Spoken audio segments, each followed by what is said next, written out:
Oh, hello, and again, welcome to the VK60S Amateur Radio channel. I was up at the Hague last week, I think it was, last Saturday, the Hills Amateur Radio Group, and there were some guys up there talking about valves, and I mentioned that I'd made a modulator for a transmitter. Many years ago, I used to make small AM transmitters for pirate radio stations, and I made one that had a modulator with 10 KT88s in parallel push-pull, and one of the guys said, "Oh, I've seen an amplifier with 4 KT88s in parallel push-pull, but I've never seen one with 10."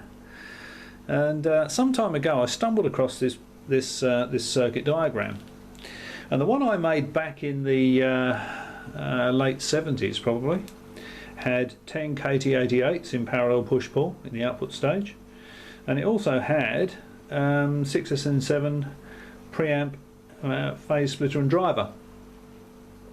So this particular circuit diagram that I stumbled across has got 10 KT88s, and it's also got 6SN7 preamp, phase splitter and driver. So I would say, bearing in mind it's a very long time ago, this is probably the circuit diagram of the amplifier that I made. And used to really enjoy making stuff like that, actually getting an aluminium chassis, cutting all the holes for the octal valve bases, mounting all the transformers, wiring all the components, really scratch building it, and that was really quite good fun. I think we might be losing focus there as I'm waving my hand around enthusiastically. I do apologise. Yeah, the autofocus I think is trying to focus. Okay, so from memory it will deliver 500 watts of audio, this particular amplifier. Now this diagram here says 400 watts. You probably can't read that, but it says 400 watts there.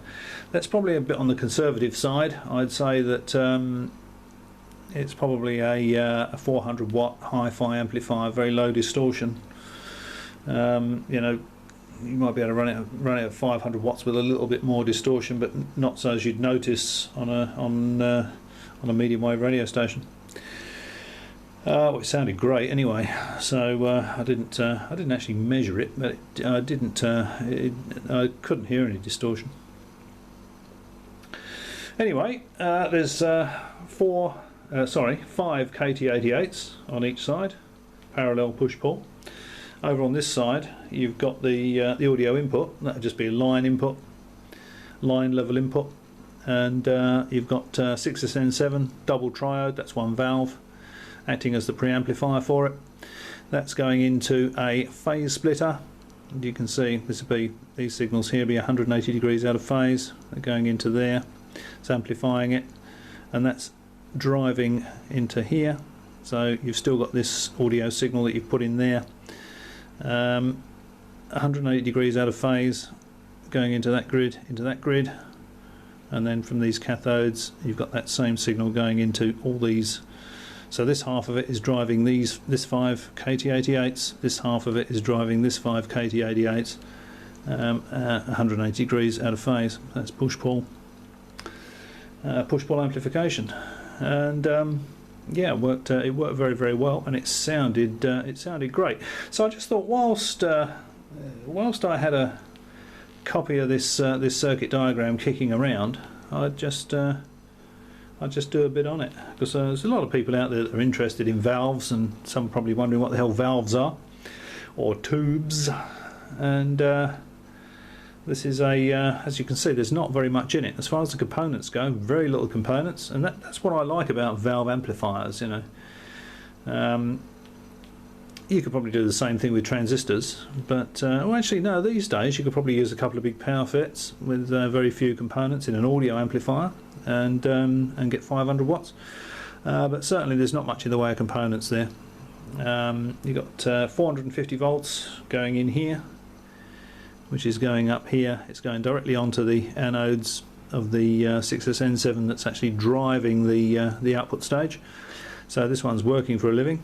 This one here got a couple of resistors there, and the HT rail, yeah, okay, is to the preamp, is fed through a resistor there. So 6SN7's pretty close, I think, in specification to 12AU7's. 12AU7 is a little double triode. These ones are octal size valves, octal being the valve base size. Physically, I don't know, they're probably 2/3 of the size of a KT88, which is also an octal valve base valve. ECC82s, ECC83s, that's 12AU7, 12AX7 respectively. I think you could actually use, you could probably use a 12AX7 here and a 12AU7 here and here, but I'm not sure about, don't think I've ever run ECC82s, 12AU7s on 450 volts, so the 6SN7s might be a little bit beefier. But if I wanted to make another one of these and I couldn't get the 6SN7s, I know I can get KD88s, I could probably use 12AU7, 12AX7, something like that, to do the same job. In fact, I think if I was going to make an AM transmitter now, I probably wouldn't use this. This is a fairly antique arrangement of using high-level modulation on AM transmitters. These days they use sort of pulse width modulation, which is much more efficient, so I'd probably make one of those. But just for interest's sake, that's what the schematic of a high power valve amplifier looks like, using 10 KT88s in parallel push-pull in the output stage. Now, and of course you'd have 550 volts goes in on here, on this this main HT line here, into the centre tap of the transformer, feeding all the output valves. So I hope you found that interesting.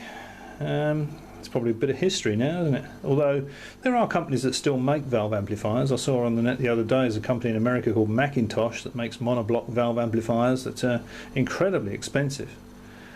Maybe I should set up a cottage industry. Maybe I should retire, put my feet up, and set up a little cottage industry making audio amplifiers, hi-fi audio amplifiers, and valve amplifiers and valve preamplifiers as well. Making monoblocks, you know, 100-watt monoblocks with KT88s, one pair maybe, or even stereo amps, you know, with one pair in each channel, and a couple of little triodes driving them, and a nice valve preamp. Might be, I don't know, might be worth thinking about. Just retire, put my feet up, and make some valve amplifiers. Anyway, I'm going off at a tangent here. I'm drifting off. I'm thinking out aloud. So once again, thanks for watching. Hope you found that interesting, and I'll catch you next time. Did I say thanks for watching? If not, thanks for watching.